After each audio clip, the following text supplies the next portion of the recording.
But again, I am very happy to introduce Erich Pratt here today with Gun Owners of America.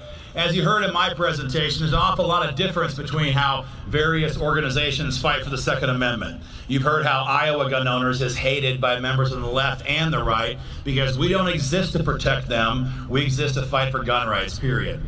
At the national level, GOA is that equivalent in Washington, D.C. And you don't have to take my word for it. I have some killer quotes here from the liberal media, how they would describe GOA before I describe and introduce Erich Pratt. Probably one of the best ones is from former Senate leader Harry Reid, who says GOA is even worse than bad. That's a good thing, right? The Daily Cost, one of the most leading liberal blogs, said that it's Gun Owners of America that keeps the left awake at night, clutching their comforters in fear. And finally, that great patron of the Second Amendment, Nancy Pelosi, that's a laugh line, says the Republicans in Congress are a wholly owned subsidiary of Gun Owners of America. Erich Pratt is the director of GOA. He has been there for over 30 years now. GOA represents over 1.5 million gun owners across the country in their fight for gun rights at the federal level, and they're active in various state fights as well. I told you how Eric's father, Larry, was here in Iowa this year on a much colder day, to be sure, testifying with us for constitutional carry. And so GOA fights at the state and federal level. Erich has appeared on numerous national radio and TV programs, including NBC's Today Show, MSNBC, CNN, CBS, and Fox News. His columns are published in papers across the country, including in USA Today. Mr. Pratt and his wife, Stacy, have 11 children, and we're very happy to announce Erich Pratt.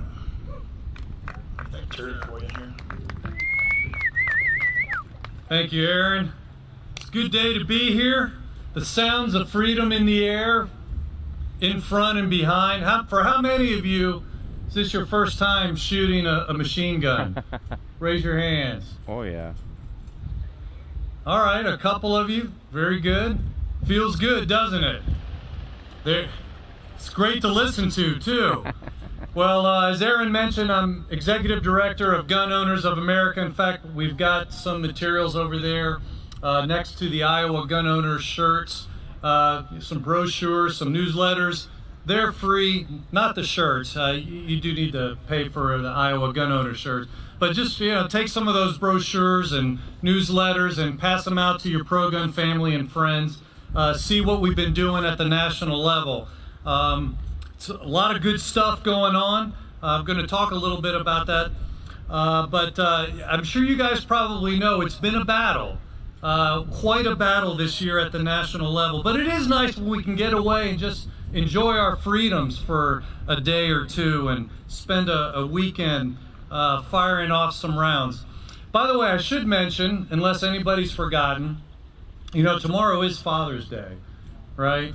So moms out there, do you have everything ready for your man, your dad or husband? How many of you still need to get preparations ready for your husband or dad? Well, that's good. I don't see any hands. See, now, if it was reversed, if it was like Mother's Day coming up, and I asked that question, I'd see all the guys' hands going up, right? I mean, we're the worst procrastinators. But, if I'll just say this. If your man is here, you know what it is that he wants for Father's Day as a gift, all right?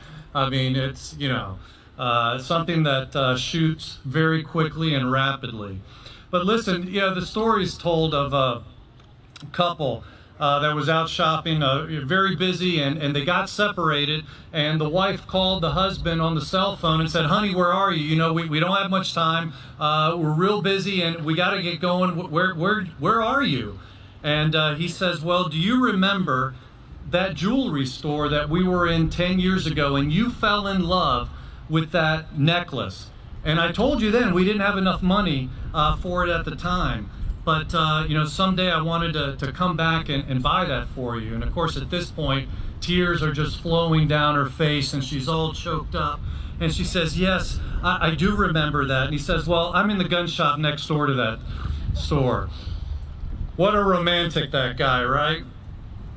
Anyway, so for all you dads out there, happy Father's Day tomorrow. Anyway, you guys know we are in a battle, and it is raging all over the country. I mean, this battle has been especially fierce in the past year because we've had some very high-profile shootings, haven't we? And after each one, what is it that we hear? We hear the anti-gun left say, here we go again, this is the fault of the gun culture. Well, you know what? They've got it totally backwards. It's actually what we should be saying about them, isn't it? It's not the gun culture that's killing us.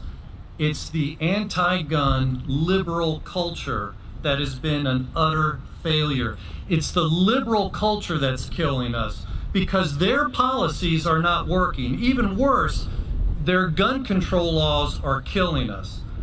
Now, you guys may be familiar with these statistics, but did you know that 98% of the public mass shootings that occur in this country occur in gun-free zones? They occur in places where guns are banned, where people are not allowed to own firearms. And the killers keep targeting these places over and over again. Why? Well, for the very same reason that they're not targeting places like this. For the very same reason that they're not targeting police stations or gun ranges, because they want to be the only one with a gun. And guess what? How many GOA or NRA members have committed mass shootings? Zero, zippo, zilch, nada, right? Not a single one. And yet, what is it that we see? It's not the gun culture, it's the liberal culture. Remember that Bernie Sanders supporter who shot up a baseball field in Virginia? Right? Shooting up congressmen. He wasn't a Donald Trump supporter. Or what about the Southern Poverty Law Center supporter who shot up the Family Research Council because they were conservative Christians? Again, these aren't conservative, libertarian-minded gun owners that are going on these rampages. No, it's the liberal left, and yet they're the ones that want to tell us that we, the law-abiding community, that we shouldn't be able to enjoy our freedoms. Well, you know what? In recent years, we've seen people say the craziest things. Publicly, this is, making headlines. People shouldn't use guns in self-defense. They should use wasp spray. Yeah, that was actually a recommendation from a New York detective. Or how about telling women, no, you don't need a gun to stop a rapist. Just simply urinate on yourself. How demeaning is that? How incredibly awful. And you know what? This horrible advice, by the way, is not limited just to the anti-gun regions of our country. Does anybody remember what happened in Alabama, where a school sent letters home with the kids? I think this was a middle school. And they said, we want you to send your kids back with cans of corn, cans of peas, things like that. And you may be thinking, food for the homeless, stock a food pantry. Oh, I wish. No, the letter went on to say, if there is an active shooter, we are going to encourage the kids to throw their cans of corn at the shooter. I cannot think of a worse advice to give somebody than that. I mean, if that was such a good idea, why aren't our cops and military carrying cans of corn, right? I mean, how ridiculous is that? You wonder, I mean, once liberals start meddling with this, you wonder, are they going to start charging kids with CCC, carrying corn concealed, right? And it's not going to stop there. I mean, they're going to want to impose can control where there'll be background checks before buying cans of corn at the store. I mean, anything that you could possibly use to protect yourself, anti-gun liberals are going to want to ban it or regulate it in some way.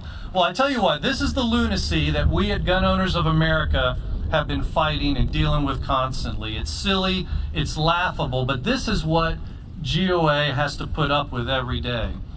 Now, on to some more legislative matters. Aaron asked me to talk about what is it that we can be doing to better protect our Second Amendment rights. So first, let me just suggest what it is that is not going to work. We're not going to safeguard our rights, first of all, by compromising them away. Secondly, we're not going to win by putting any particular party in power and then thinking that we can just relax and take it easy. No.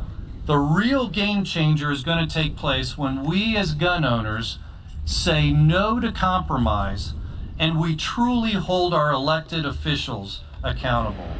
I want you to imagine this scenario.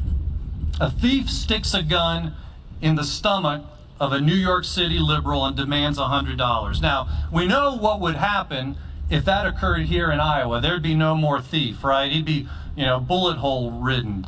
But I did say this was a New York City liberal, so nothing bad's going to happen, because as we know, all the victims in New York City are disarmed, unless, of course, you're connected to the political elite, right? By the way, anybody here been to New York City? It's a whole different world, isn't it? A whole different way of thinking. My dad says that the best view of New York City is in the rearview mirror. I agree with that. So anyway, this thief is holding up a New York City liberal, and the liberal doesn't have a gun, so he's got to use his wits. He's quick on his feet, and he says, hey, look, I've got kids at home. I need food and clothes for them. I got bills to pay. So would you, instead of taking $100, take $50 and we'll call it even? That's preposterous, of course, right? No thief would ever go for that. But just go with this for a second. Let's say the thief agrees to that. He agrees to those terms. Could you see that victim returning home and saying, honey, I just met the nicest man outside the grocery store and he let me keep 50 of my dollars? No, I mean, that would be ridiculous, right? This was a robbery. You hold the thief accountable. You call it out. Well, unfortunately, that is exactly what the pattern has been for the compromisers in the gun community. The anti-gun establishment wants to rob us of our rights. They want to take what's been rightfully given to us, but for too long, there have been compromisers who are willing to give them maybe not all of what they want, but certainly part of what they want. They're willing to settle for gun control light. And so they don't hold the thieves accountable, because after all, those thieves were nice enough to let us keep some of our rights. Well, that has to stop. I mean, look, if you want to see a good example of this, what I'm talking about, just look at the differences in the congressional ratings between GOA's grades for congressmen that we publish before every election and those given out by other establishment gun organizations. And you'll see what I mean when I say that the compromising politicians aren't being held accountable. But here's the problem. If we're going to go down the road of compromise, then eventually we're not going to have any rights to defend. But see, here's the problem. Our rights don't come from the government. They don't come from popular opinion. They don't come from a piece of paper, even a piece of paper like the Constitution, as good as that document is. None of those things are the basis of our rights. If they were, none of them would be secure for long. No, as our Declaration of Independence says, our rights come from God. They come from the Creator, and that's why they're inalienable. You know, I got a call just this week from a woman who said those words in the Declaration of Independence changed her life. Literally changed her life. She was a Chinese student at the time of the Tiananmen Square massacre, studying here in the United States. Now, if you know your history, that means she was here in June of 1989. And as you can imagine, she was glued to her television. In fact, in watching the television in Texas where she was studying, she saw a lot more of that massacre than her friends and family back home because it was being censored. And thousands of students were killed. In fact, she told me that to this day, if you are in China and you try to search up Tiananmen Square massacre or any iteration of it, you put in the date June 4th, 1989, you will not get anything. The government completely censors it. You cannot read about it. But her story is an interesting one because she came to this country in part because of our Declaration of Independence. See, she grew up believing in communism. I mean, you got to feel for her. She had no choice. In school, she and other classmates would recite, "Mao is great. The Communist Party is great. And she said she grew up really believing Mao was like a god. She loved him. But, you know, as things happen, you get into your teenage years, you start studying, and it's hard not to notice that your government doesn't always have your best interests in mind, especially in a communist country. So the cracks were starting to form. And then, as Providence would have it, she ran into an American student, and this American student said, I have something that I want you to read. He probably could have been arrested for showing her this, but it was a copy of the Declaration of Independence. And so he had her read the first 2 paragraphs, and it blew her away. This concept that all men are created equal and endowed by their Creator with certain unalienable rights. He explained to her that means that the government is not the one that gives you your rights. Your rights, our rights, come from a much higher authority than the government. And if this student went on, God bless him, whoever he was, went on to explain to her that if the government starts infringing those liberties that come from God, then the people have the right to carry firearms against even their own tyrannical government.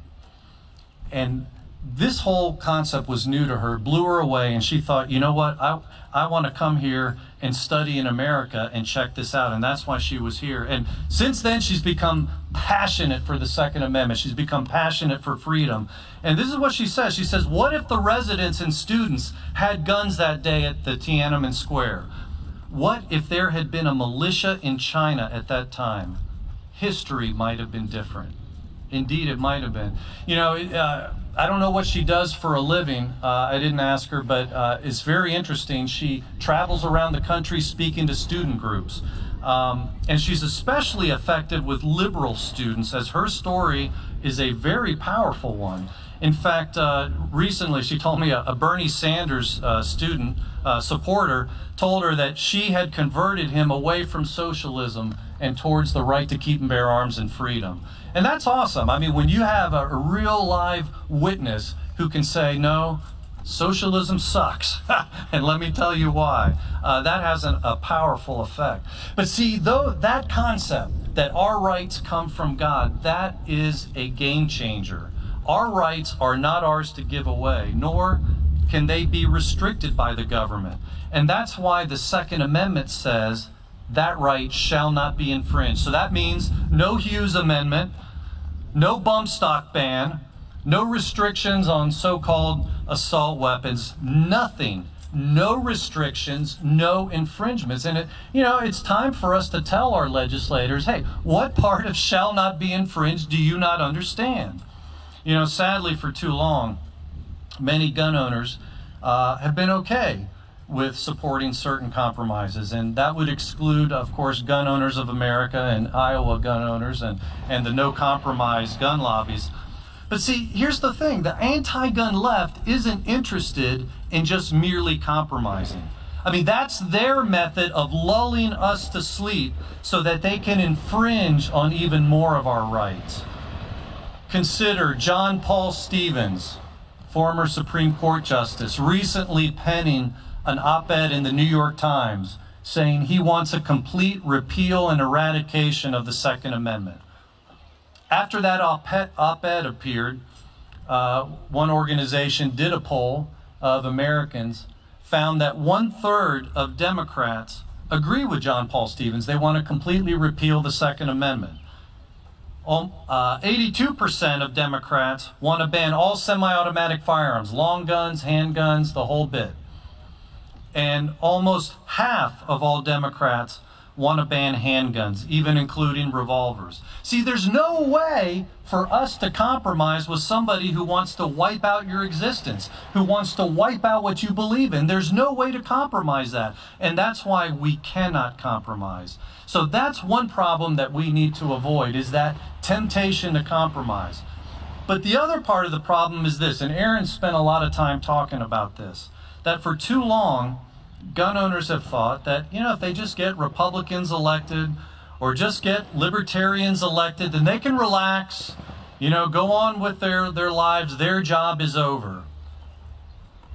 It doesn't work that way.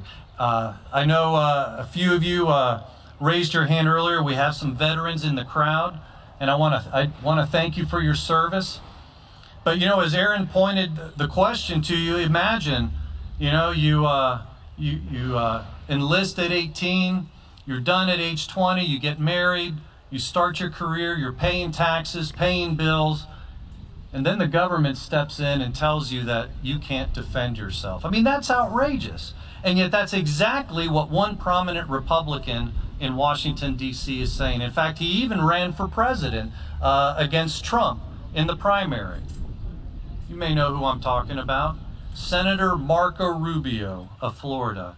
He wants to take away the right of 20-year-olds to be able to purchase a semi-automatic rifle. Now, out of the graciousness of his heart, he says that those 20-year-olds should still be able to buy a bolt-action rifle. See, this is just the thief saying, I'm going to let you keep some of your money. I'm going to let you keep some of your rights. I mean, let me ask the gals here, no matter how old you are, you may have a bolt-action rifle in your home somewhere, but is that your go-to gun in a case of an emergency? Is that the first gun you reach for? Heck, not just you gals, anybody here, is that your go-to? Is that your primary self-defense weapon? I mean, I'm not busting on bolt-action rifles, all right? But, I mean, come on. For most people, that's not what they're going to rely on. So to tell a 20-year-old married woman, this is what you have to rely on for self-defense, that's incredible. But that's not all. This Republican, Marco Rubio, has introduced a bill to enforce gun confiscation orders, and Aaron talked a little bit about that as well. I mean, these are the so-called red flag laws. You know, if somebody thinks that you might be dangerous, your gun can be confiscated.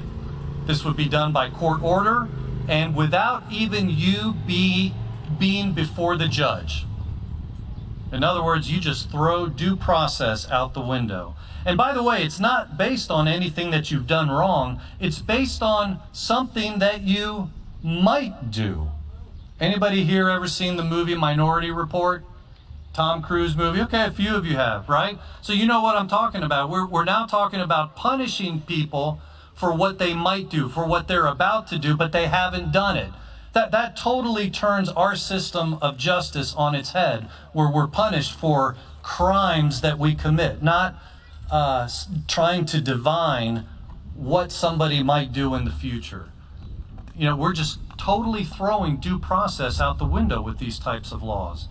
So Marco Rubio, I mean, get this, he got elected with the support of the Tea Party. Now, you may remember the Tea Party. Maybe some of you were involved or are still involved.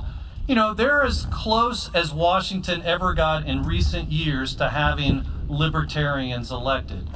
And yet, he betrayed gun owners. I mean, that's why I say there's no particular party, whether it's an R after their name or an L after their name, that's going to rescue you. You've got to stay engaged, and we've got to hold our elected officials accountable.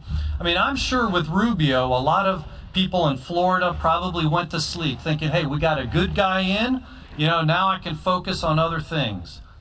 No, no, no, no, no. We have to stay engaged.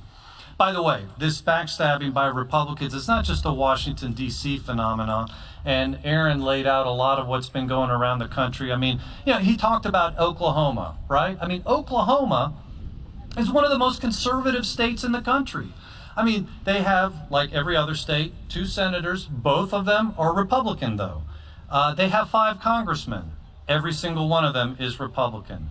Their governor is Republican. Their Senate and House are overwhelmingly Republican. In fact, in the Senate, it's a 39-8 majority.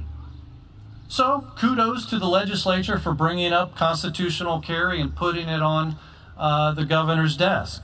Right? I mean, constitutional carry. No more treating law-abiding gun owners like sex offenders, where they're going to be either registered or photographed or fingerprinted. No more treating your rights like a government privilege, where we have to go begging to the government to ask for permission to do something that God has given us the right to do. That is constitutional carry.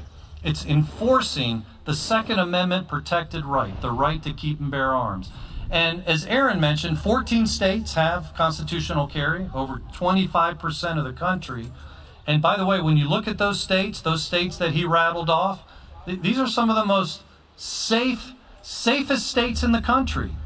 So Oklahoma sends it to the governor's desk, and as he mentioned earlier, the governor backstabbed us and vetoed that legislation. See, that is part of the problem. Well, part of the problem, I suppose, in Oklahoma is that she was retiring, and it's hard to hold an elected official accountable when they're not seeking re-election. But you know, this isn't the only place where Republicans are betraying their constituents, and Aaron laid out a lot of what's happening here in Iowa. Again, you know, you've got Republicans controlling all three: the House, the Senate, the governorship, and yet where is constitutional carry? You've got your governor here, Kim Reynolds, saying she favors the gun laws, keeping them as they are, which translated means I don't want constitutional carry. See, the party as a whole is not your friend. They're not going to have your back. We've got to hold them accountable. Now, let me tell you what we did in Idaho, and this is what we did there in holding them accountable. The governor there is a Republican. The legislature overwhelmingly passed in 2016 constitutional carry, sent it to the governor's desk. Well, the word from people near the governor who worked with him were leaking to us that they weren't sure where the governor was going to come down on this, that he might veto constitutional carry. And Michael Bloomberg, seizing the opportunity, started running ads throughout the state, encouraging people to call the governor in opposition to constitutional carry. And initially, the calls were running 5-1 against our constitutional carry legislation. So this was a dire thing. And here's the problem. I mean, if you have a politician who's looking for an excuse to go against you, you don't want calls going 5-1 against you. So the local group called us in and said, GOA, we need you bad to rally your troops and get them calling into the governor's office. We did that and quickly evened out the calls, going 50-50, and then even more so in our favor, and the governor signed the bill. Again, I mean, if he's looking for a reason to veto a good bill, you can't let him use the excuse that the phone calls are running against you. So we had to stay active. We encouraged people, pick up that phone, call the governor, put the heat on your elected officials, and that made the difference. The governor signed the bill. And you know what? It's a law that's making a huge difference. Last year, a Boise woman fended off a carjacker with her little .380. You know, how many of you out there, you know, you don't carry something big, maybe just a .380 or a Derringer or something like that? Well, this guy jumped in her car, demanded her keys, and started beating her and pulling her hair. So she grabbed her Ruger LCP, I think one of the best-selling guns in the country, and he went running. See, that's how constitutional carry is saving lives. You know, no permit, no permission, people now just carrying as a matter of right, and lives are being saved. But it took a lot of hard work to get there, you know. It took work on the part of gun right activists, and that's what I mean when I say we've got to stay engaged. I mean, as Aaron just laid out, here in Iowa, you've got to stay engaged. We have to hold these politicians accountable, no matter what party they're from. Got to make phone calls, show up to vote. It's going to take work. And I will tell you, here in Iowa, the Iowa gun owners know how to get things done. I mean, as Aaron laid out, they've worked hard to get concealed carry legislation enacted, lobbied to pass stand your ground legislation, and they did this by working to unseat dozens of anti-gun incumbents. That's really important. Even taking out a 34-year incumbent, the former Senate Majority Leader, Mike Ronstall, who lost in 2016, and you know, obviously he was the one that was blocking a lot of the progress. So, you know, that's when you got stand your ground in Iowa. And of course, we could have had constitutional carry, I believe, except for the fact, as Aaron laid out, the whole landscape changed nationwide, not just in Iowa, after the Parkland shooting. And yet, honestly, that should have been an indication that, hey, we need even more so more guns in good people's hands. But I will tell you, Iowa Gun Owners is fighting for you here in the Hawkeye State. So I just want to back up what Aaron said. If you're not a member of Iowa Gun Owners, please sign up. They have earned your support. If you are a member already, become even, go to a higher level. Hey, I'm a member of Iowa Gun Owners, and I live in Virginia. So you should be too as well. So as we get ready to wrap things up here, I just want to say that, this has been an intense year. It's been a hard year. If you've been watching the news, you know exactly what I mean. But we've won all the huge battles, even going back to 2016. I mean, it's exciting that Hillary's not president, right? Anybody excited about that? I mean, who's happy that the price of ARs has dropped 25% in the last year? Yeah. But just because Republicans are in power, it doesn't mean that our rights are safe. In 2013, the New York Times said that it was GOA that killed the gun control after Sandy Hook. Obama, upon retiring, said his greatest frustration was not getting gun control enacted. Hallelujah to that. Even as late as February of this year, the mainstream media was lamenting that gun control had not any significant gun control had not passed. But then Parkland happened, and so gun control passed into law this March. We got background checks on steroids with the Fix NICS legislation, and that was Republicans leading the charge, by the way. You had Paul Ryan in the House supporting it, Mitch McConnell in the Senate. The legislation was even co-sponsored by the Chuck Schumers and Dianne Feinsteins in the Congress. And so now with that legislation, we're going to find more military veterans with PTSD in the NICS system. We're going to find more people with outstanding traffic tickets in the FBI NICS system, not able to buy a firearm. So that was bad. But thankfully, like I said, we have stopped the end of the world things like the so-called assault weapon bans, like the universal background checks, like the gun confiscation orders. And so that's my point. Even with Republicans in power, we still have to stay vigilant, and we need all of you guys to stay engaged in the fight. I mean, should you be happy about a majority that we have a majority that tilts right in Washington, D.C.? Yeah, I would say so. I'm happy about that. Should you be happy that you have a pro-gun majority in Iowa? Again, yeah, absolutely. But the point is, we need to hold their feet to the fire. So GOA is doing that at the federal level. Iowa Gun Owners is doing that at the local level. And so I want to thank all of you who made it out today. I want to thank you for all of you who've been active in the last 10 years with Iowa Gun Owners or with Gun Owners of America, because it's support from you guys keeping us on the front lines that is making the difference. So thank you so much. Continue enjoying the sounds of freedom. Take care, everybody.